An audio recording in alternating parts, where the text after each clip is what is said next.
Ok. Bueno, muchachos, estamos aquí presentes para la clase del día 17, viernes. Va a ser más o menos una hora. Su compañero ya debe haberles tomado asistencia.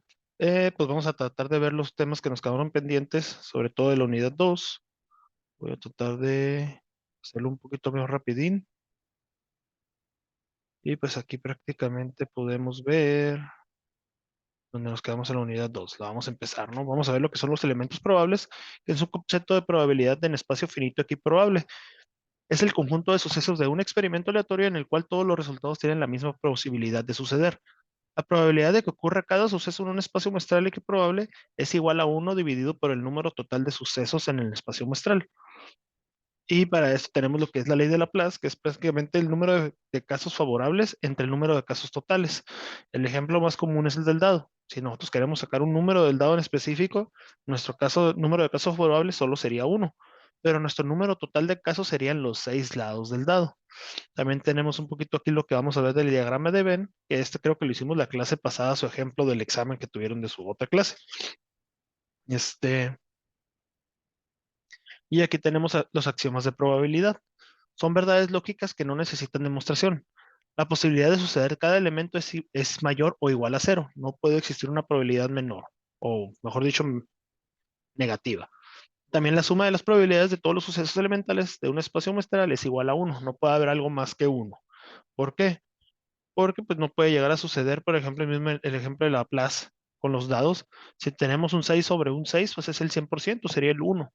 Pero no podemos tener 7 probabilidades y solo es tener 7 este, número de casos totales, ¿no? Y mayores de casos favorables. Es por eso que es algo obvio. Y también tenemos los eventos mutuamente excluyentes, donde tenemos que la parte de la probabilidad donde no hay intersecciones es prácticamente la probabilidad de A sobre la probabilidad de B. Como podemos ver aquí, sería el espacio de afuera, ¿no? También tenemos la probabilidad condicional, que se busca sacar una probabilidad de una condición que ya sucedió o un evento que ya ocurrió, dejando una pista. En este caso, les voy a poner como ejemplo, si tenemos una caja de pelotas rojas y azules con números, ¿no?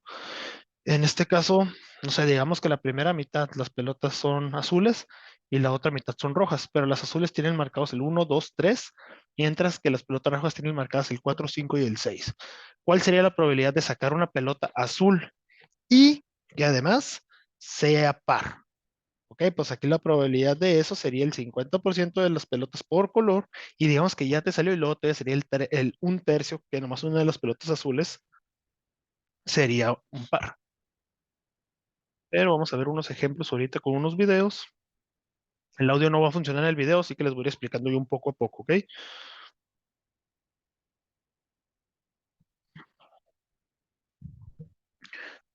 Entonces aquí prácticamente el primer ejercicio nos dice que al lanzar un dado, ¿cuál es la probabilidad de, en el primer punto, sacar 3? Pues como decíamos, ¿cuál es la probabilidad de sacar 3? Utilizamos la ley de Laplace, como había comentado en las diapositivas anteriores. Pues el número posibles o casos favorables sería 1. ¿Por qué? Porque solo de todos los dados nomás necesito el número 3. Pero el número de casos posibles son 6, que sería cada cara del dado, como vamos a ver un poquito aquí. El número total de casos sería el 1, el 2, 3, 4, 5, 6. Y el número de casos favorables sería el 3, sería solo 1.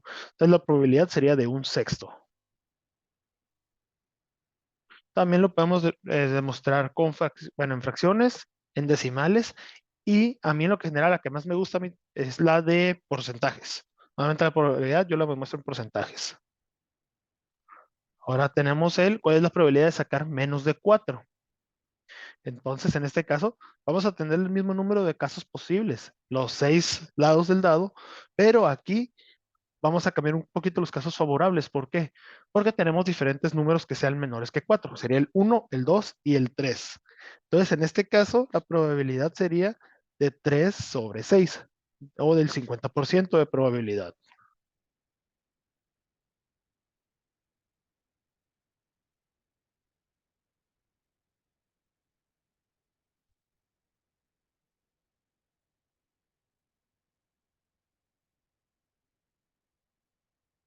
Estos son nuestros menos de 4. ¿Nos podemos poner? y estos nos sirven, ¿no? Entonces, tenemos un medio. Y en este punto, ¿cuál es la probabilidad de sacar más de 7? Pues nuestro caso, número de casos posibles son 6, pero ninguno de los lados del dado tiene un 7. Entonces, en realidad, nuestros casos favorables serían 0. Entonces, nuestra probabilidad sería de 0. Y ahora vamos a ver otros más. La probabilidad de sacar 2, pues prácticamente igual que el primer ejemplo, ¿no? Pues simplemente va a ser un número favorable para los casos posibles, entonces sería de un sexto. Mientras que para sacar un número primo, aquí es de un medio. ¿Por qué? Pues prácticamente aquí los números primos, de hecho aquí me adelanto. Los números primos serían el 2, el 3, el 5, el 7, pero a nosotros nos sirve el 2, el 3 y el 5. Entonces nuestros números favorables son 3 sobre todas las posibilidades, que es el 6. Y el número de sacar menos de 10, pues prácticamente es el 100%. ¿Por qué? Porque tenemos 6 números probables, se podría decir, o casos posibles, pero favorables tenemos pues los 6. ¿Por qué? Porque todos estos números son menores que 10. ¿Ok? Y con esto vemos lo que es el primer ejemplo. Son más simples, son sencillos de aprender, pero vamos a pasar ahora al siguiente ejemplo, que es el de la probabilidad condicional. Lo mismo, yo les voy a ir ayudando un poquito. Aquí están los ejemplos de las pelotas azules, rojas y los números, ¿no?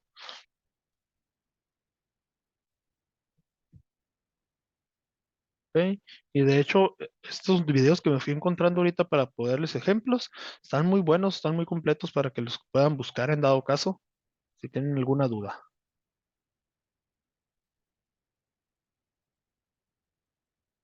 Ok, a ver, voy a ir adelantando un poquito, ¿no? Para atrasar.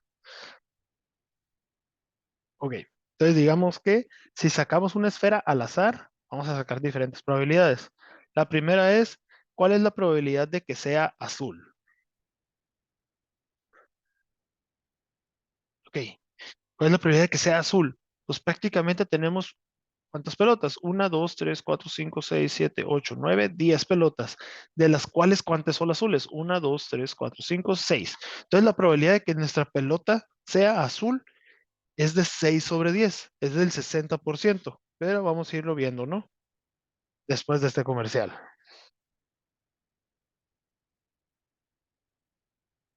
¿Ok? No, como les decía, nuestra probabilidad es del 60%. Vamos a ir a hacerlo poco a poco, ¿no? Pero también esta es la condición. Si ya dijimos que se sacó una esfera azul, ¿cuál es la probabilidad de que sea par? Ahora nos vamos a tener que ver, además de que sea azul, que es del 60% que sea azul, ¿cuál va a ser la probabilidad de que sea par? Pues vamos a tener que ver el dibujo, cuáles de esas pelotas azules son números pares. Entonces vamos con la primera.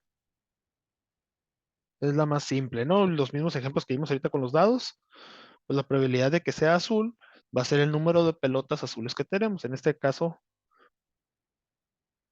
y dividido entre el número total de casos pues son 10. Y que sea azul son 6. Entonces la probabilidad es del 60%.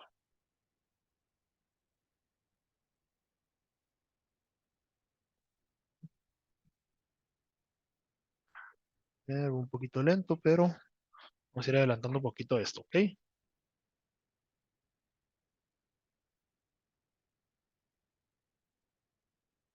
Ahora, si se sacó una esfera azul, ¿cuál es la probabilidad de que sea par?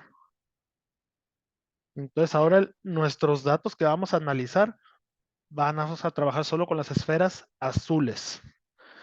Lo hicieron un poquito más fácil, se simplifica con esa pista que nos dan. Se sacó una esfera azul, entonces todas las rojas las despreciamos, ¿no?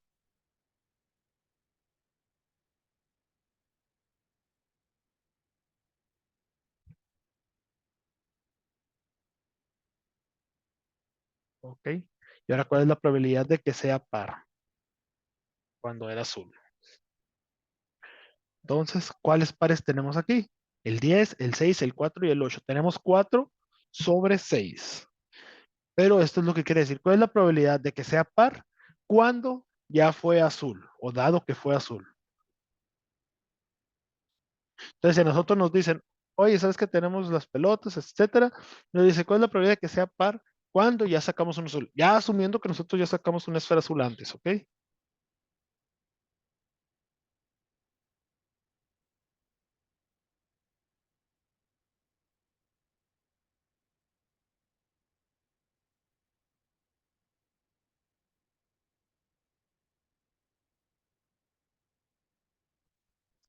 Prácticamente aquí la probabilidad de que sea par y que sea azul lo podemos trabajar con intersecciones, que es prácticamente la intersección entre que sea par y sea azul.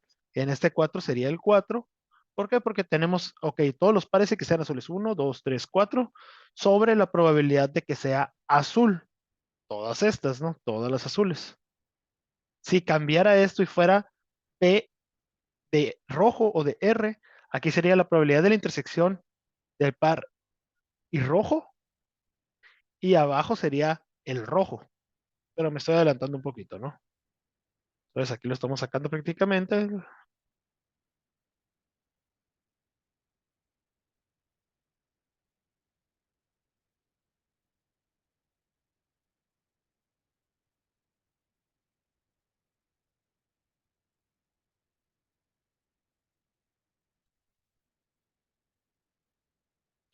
Ahorita vamos a ver, ¿no? Lo estamos viendo por probabilidades, pero a final de cuentas los 10 se van a eliminar y va a quedar como un 6, un 4 sobre 6.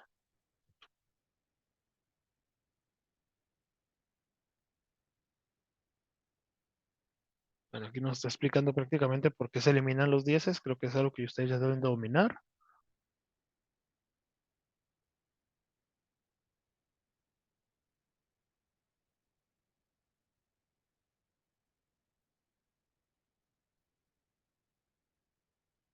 Y vamos a ver otro ejercicio aquí, ¿no?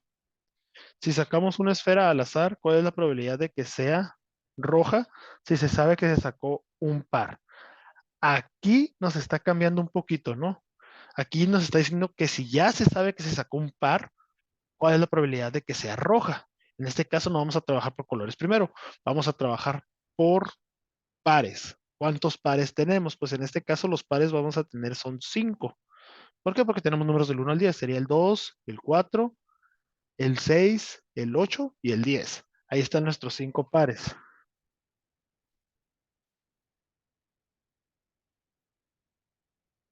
Pero, ¿cuál es la probabilidad de que ese par sea rojo?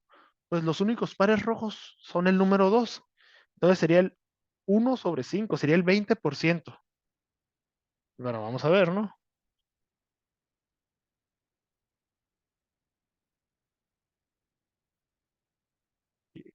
Entonces aquí volvemos, ¿no? Si sabemos que se sacó un número par, es la condición, solo trabajamos con los números pares. ¿Y cuál es la probabilidad de que si sabemos que ya se sacó un número par, que este sea rojo? Pues el único par que tenemos rojo es el 2. Y aquí, como podemos ver, es el un quinto, que a final de cuentas es el 20%. ¿Ok? Espero que haya quedado claro lo que es la probabilidad condicional.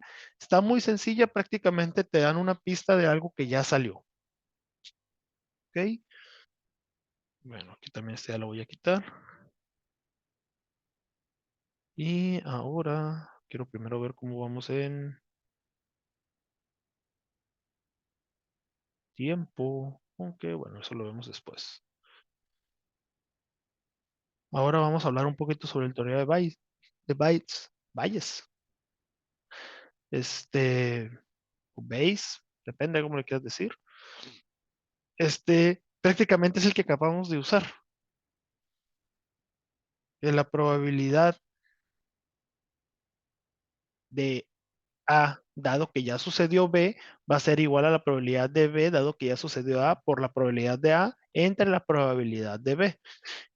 Para hacerlo un poquito más practiquín, podemos calcular la probabilidad de un suceso A sabiendo además que ese A cumple cierta característica que condiciona su probabilidad. El teorema de Bayes entiende la probabilidad de forma inversa al teorema de la probabilidad total. El teorema de la probabilidad total hace inferencia sobre el suceso B a partir de los resultados de los sucesos A. Por su parte, Bayes calcula la probabilidad de A condicionando B. En otras palabras, es una aplicación de la probabilidad condicional.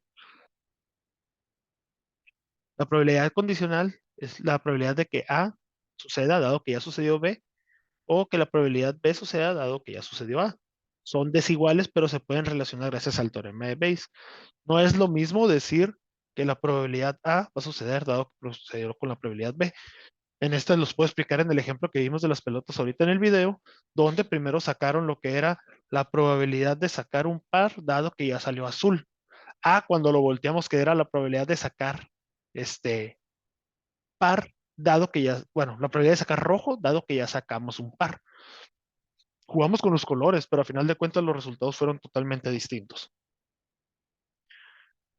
Y sobre todo, este teorema está hecho para aplicarse varias veces consecutivas. Pero ahorita vamos a ver bueno, al final, de hecho, vamos a ver ese video. Ahorita lo primero que vamos a ver van a ser las variables independientes. Las variables independientes son eventos independientes que pueden incluir la repetición de una acción como lanzar un dado más de una vez o usar dos elementos aleatorios diferentes, como lanzar una moneda y girar una ruleta. Se dicen independientes, ¿por qué? Porque no se mezclan entre sí, lo mismo que les comentaba con lo de las cartas. Si yo quiero sacar la probabilidad de que me salga A, aunque me salga un 10, no me va a afectar la probabilidad de que me salga un As. Pero bueno, para calcular correctamente las probabilidades necesitamos saber si un evento influye en el resultado de otros eventos. La característica principal de una situación con eventos independientes es el estado original de la situación. No cambia cuando ocurre un evento. Existen dos maneras de que esto suceda. Ya sea cuando el proceso que genera el elemento aleatorio no elimina ningún posible resultado. Ok, con el dado es el ejemplo, ¿no? Tiramos el número X, tiramos el dado y nos sale la probabilidad 3, pero volvemos a agarrar el dado y volvemos a tirar. ¿Cuál va a ser la probabilidad de que nos salga el 3 otra vez? Hay gente que puede decir, ah, ya salió el 3, no me va a volver a salir, pero la probabilidad matemáticamente sigue siendo la misma. ¿Por qué? Porque no eliminamos el 3 de nuestro dado, simplemente lo recogimos y volvemos a tirar y nuestra probabilidad de que salga es un sexto. Siempre va a ser un sexto. A diferencia de que tú tengas, no sé, dos dados. ¿Y cuál es la probabilidad que me salga un 6 con los dos dados? Yo tiro el primero, no me salió un 6. El segundo dado, ahí ya bajó mi probabilidad. ¿Por qué? Porque de mis dos opciones que tenía, o de mis dos doceavo, ahora tengo un doceavo de probabilidad porque el primero ya no cayó. ¿Sí me explico?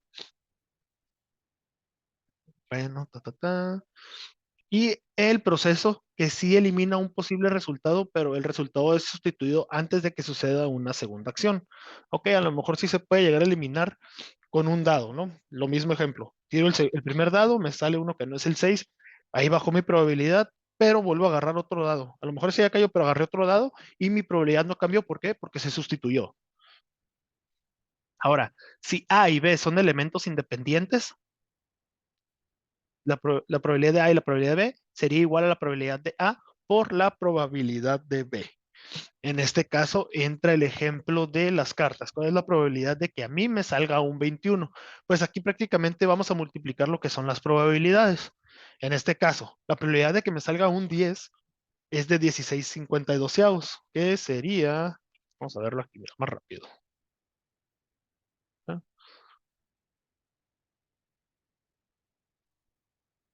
Aquí está en inglés. 16 entre 52. Tenemos que es punto 30, ¿no?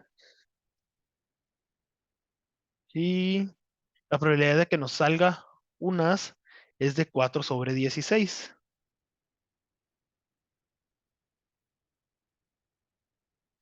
Que el 4 sobre 16 sería que 25% tenemos para que nos salga el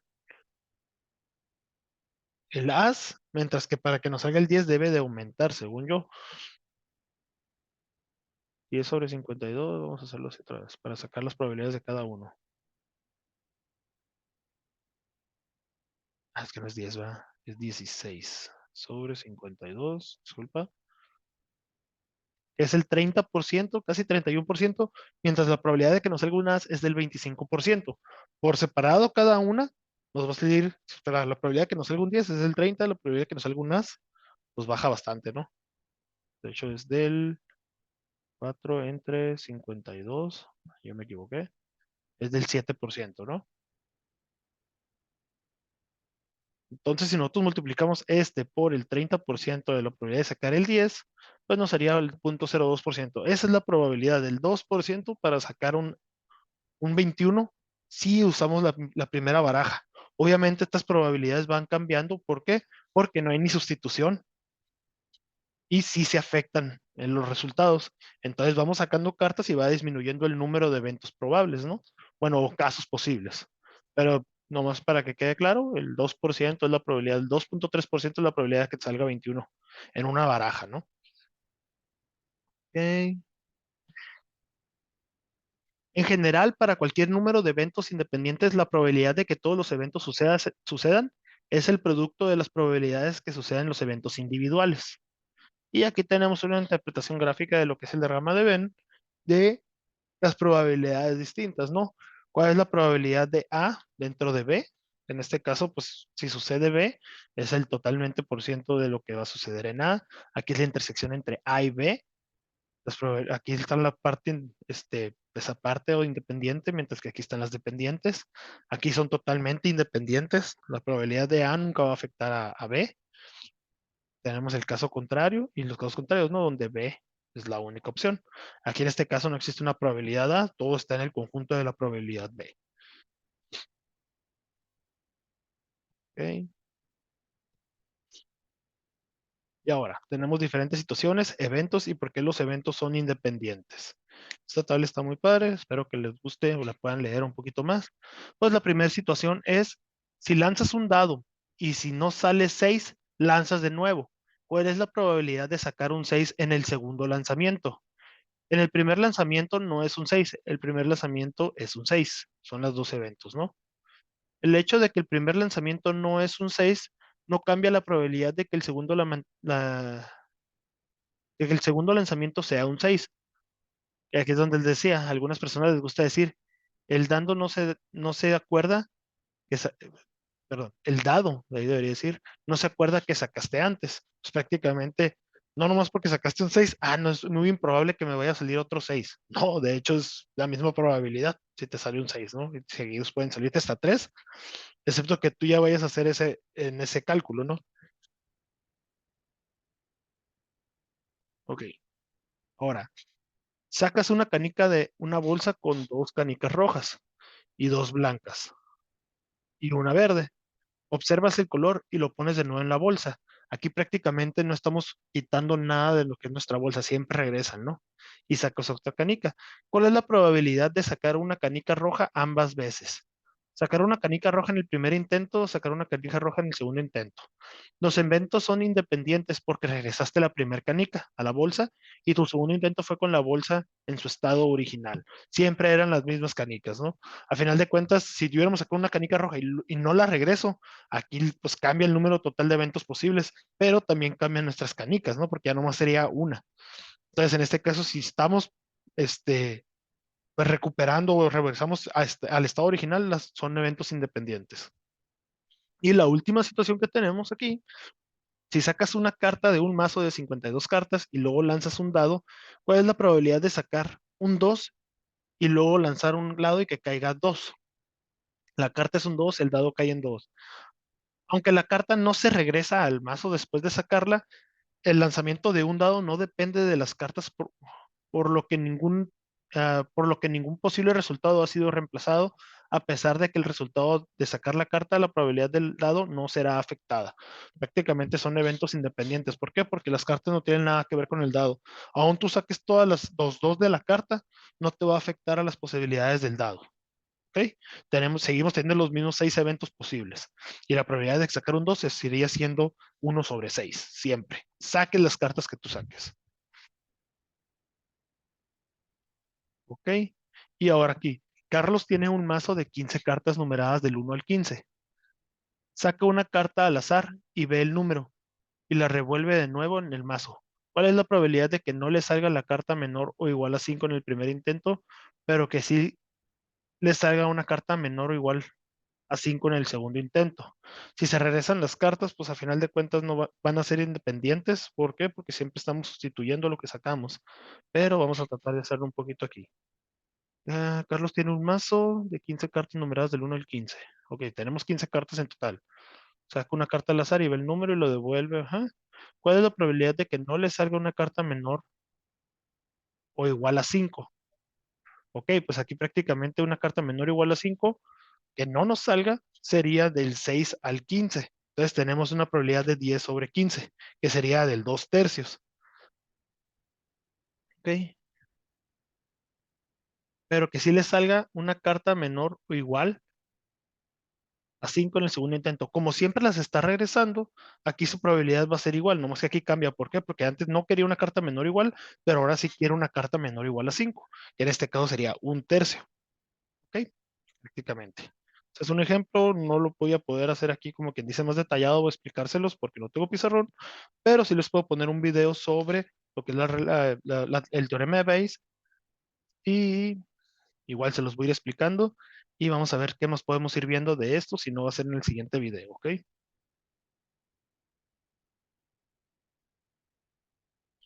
Este punto.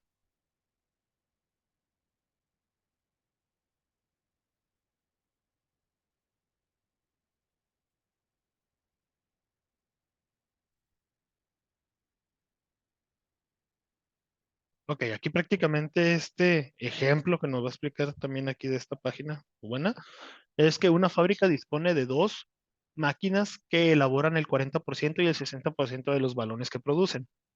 El porcentaje de los balones defectuosos que elabora cada máquina es del 2 y el 3% respectivamente.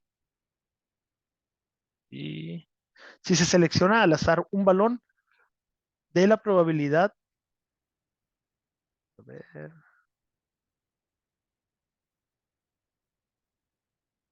selecciona al azar de la producción y este fue defectuoso, ¿cuál es la probabilidad de que haya sido fabricado por la máquina uno? Ok, entonces aquí la máquina uno hace el 40% de la fabricación y tiene el 2% de defectos. ¿Cuál va a ser la probabilidad de que haya sido de la máquina uno? Pues en esto vamos a tomar diferentes probabilidades, que va a ser bueno, bueno, eso prácticamente está leyendo el ejemplo. Lo va a hacer primero por un diagrama de árbol para que lo puedan identificar y de dónde viene lo que es el teorema de Bayes. Aquí se está refiriendo a las máquinas, la máquina uno y la máquina 2.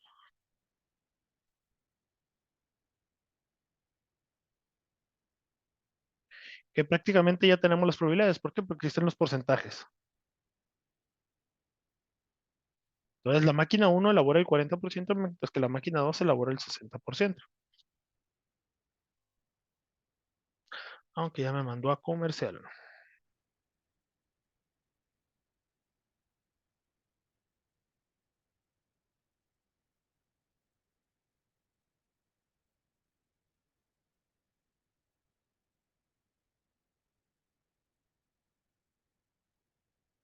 Bueno, aquí la persona lo está haciendo en fracciones. Y aquí ya nos puso las probabilidades de cada máquina, el punto 4 y el punto 6.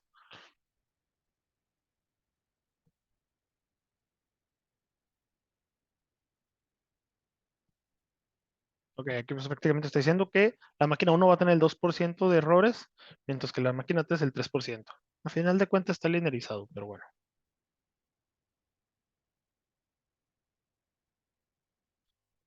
Ok, aquí prácticamente la máquina uno la subdividió. Esa es la producción total. La producción total se divide entre máquina uno y máquina 2. Que aquí tenemos el 40% y el 60%. Aquí tenemos el defectuoso y los buenos. El 2%, pues prácticamente sería que el punto 0,2. Mientras que los no defectuosos sería el 98%. Mientras que abajo tenemos lo mismo. Sería el punto 0,3 y el 97%. Ahora, aquí te dice, si se selecciona al azar un valor de la producción y este es defectuoso, nos está dando una variable condición, bueno, ¿cómo se llama? Un problema condicional, una variable condicional. ¿Por qué? Porque ya nos están diciendo que es defectuoso, de por hecho. Entonces nos tenemos que enfocar en los defectuosos. Y ahora es la probabilidad de que haya sido fabricado por la máquina uno, pero que sea defectuoso.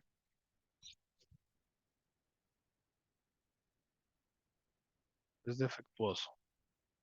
Prácticamente aquí la probabilidad de la máquina uno, dado que ya fue defectuoso. Y para aplicar el teorema de Bayes,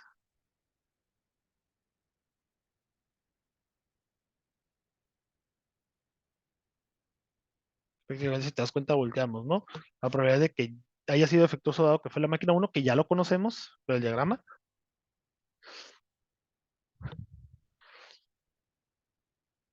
la probabilidad de que sea defectuoso la condición va abajo, mientras que el otro es el que va aquí multiplicando.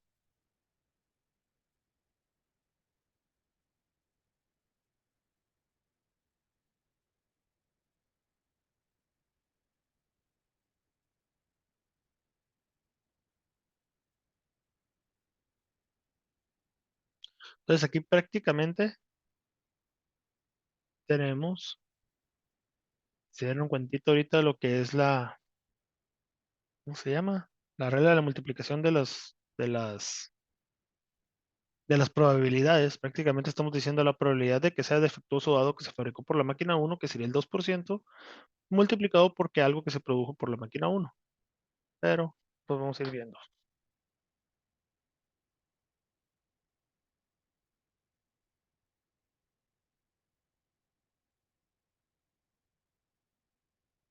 Pues aquí ya encontramos esta variable, como les decía. Probabilidad de que fue defectuoso dado que se fabricó por la... Pues ya tenemos estos dos puntos.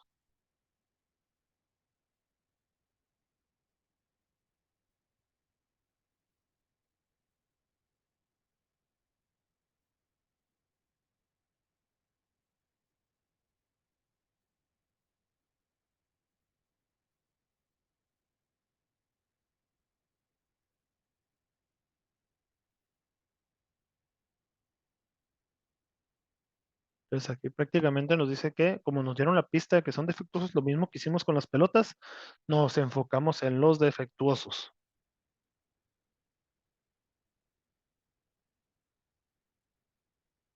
Que es prácticamente lo que decía, la probabilidad de que haya sido fabricado por la uno multiplicado por la probabilidad de que haya sido defectuoso fabricado por la máquina uno. Esta es la parte de arriba del teorema de Bayes.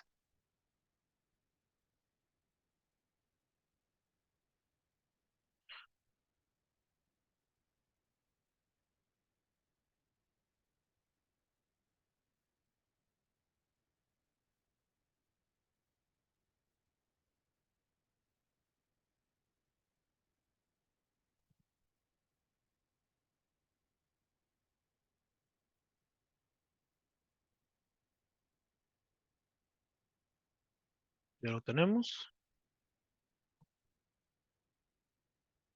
Ahora nos hay que sacar la probabilidad de que fue defectuoso. Aquí tenemos que aplicar el teorema de la multiplicación de probabilidades, que sería esta multiplicación o este punto 0,8 sería el de la máquina uno y multiplicado por el que fue defectuoso de la máquina uno.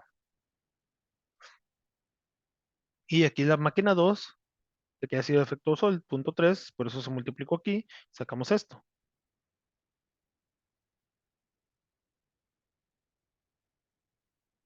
Aquí estamos revisando los que son los defectuosos de la máquina uno más los defectuosos de la máquina 2. Si los sumamos, nos da la probabilidad total de todos los defectuosos en este problema,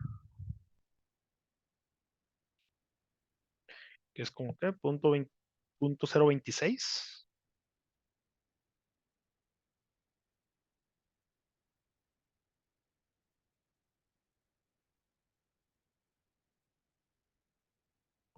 Sería el punto 008 entre el punto 0.26.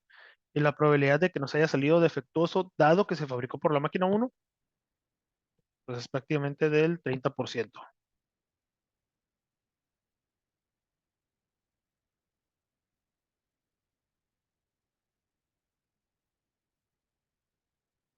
Ahora vamos a ver otro más. Ahora, una fábrica dispone de dos máquinas que elaboran el 40% y el 60% de los balones que producen. El porcentaje de balones defectuosos que elabora cada máquina es del 2 y del 3%. Respectivamente, y se selecciona un balón al azar de la producción y este está en perfectas condiciones. Aquí vamos a ver todos los que están buenos, no los defectuosos, los buenos. ¿Cuál es la probabilidad de que haya sido fabricado por la máquina 2? De hecho, tenemos casi lo mismo, ¿no? Si tenemos el mismo diagrama de árbol, tendríamos lo que es la máquina uno el 40%, la máquina 2 el 60%, tendríamos la máquina uno, máquina 2, los defectuosos serían del 2%, mientras que los buenos serían del 98%, y tendríamos el 3% de defectuosos, mientras que es el 97% de la máquina 2. Ahora nos está diciendo prácticamente cuál es la probabilidad de que el balón esté en perfectas condiciones. Si nos regresamos un poquito más, sería cuál es la probabilidad de que sea PI1 sobre D, sería A ver, vamos a ver un poquito más para podernos medio imaginar más. Que si yo lo estoy haciendo en mi cabeza, creo que ustedes no se van a poder aterrizar. Pues prácticamente aquí está nuestro diagrama de árbol. Si lo vieron un poquito igualito, pues lo mismo que les decía, ¿no? El punto 4 de la máquina uno entre, y acá abajo sería el 60%, el punto 6 de la máquina 2, nuestros porcentajes de defectos y de buenos, nuestro porcentaje de defectos y de buenos, nuestro porcentaje de defectos, nuestro porcentaje de buenos, y etcétera. Probabilidades, mejor dicho, ¿no? Entonces tendríamos,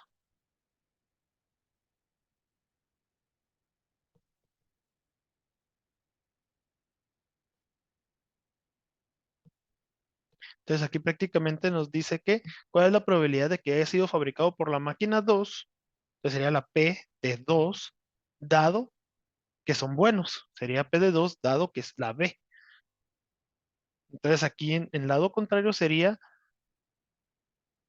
la P de B dado que fue con la 2, que sería esta,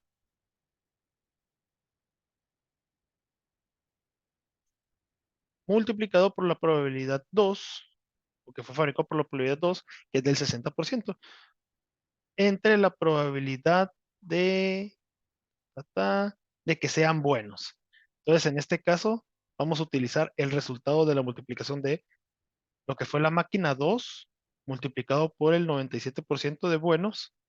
Eso va a estar multiplicado por la probabilidad 2, que sería este, y va a estar dividido en la probabilidad de buenos. La probabilidad de buenos sería esta probabilidad más la probabilidad de 98 por punto 4, sería esta.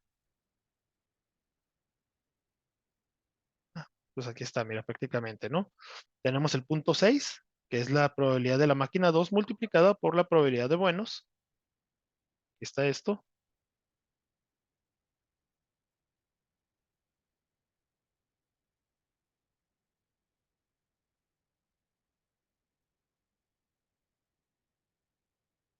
Este no, ese es de efectos. Este, en los buenos. Este y este, que son los que se van a sumar para hacer el numerador. Bueno, el denominador.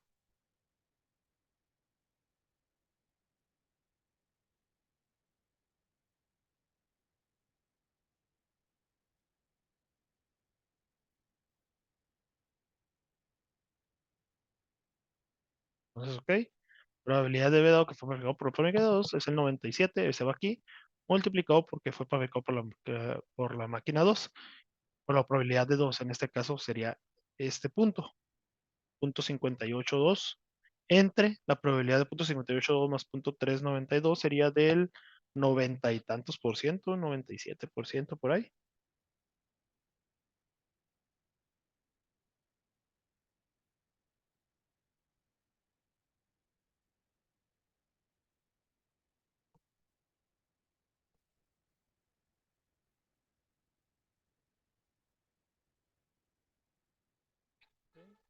Pues ya prácticamente la probabilidad de encontrar uno bueno que fue fabricado por la máquina 2 sería casi del 60%. Pero es prácticamente como se puede llegar a aplicar, ¿no? Y es un uso o una aplicación muy fácil para lo que es las variables condicionales. Y hasta aquí cierro esto. Déjenme ver cómo vamos con cuántos minutos llevamos. Según yo ya con eso tenemos bastante. Déjenme ver qué más podemos ir viendo hoy. Las variables aleatorias yo creo que los vemos en el video de mañana y tratar de terminar lo que es la unidad 2 o gran parte de la unidad 2. Bueno, entonces nos vemos mañana, muchachos. Misma dinámica, ocupo que vayan a la escuela. Se les va a tomar lo que es la asistencia y además pues prácticamente nos están auditando, ¿no? Entonces es importante. Tengan buena noche y nos vemos mañana.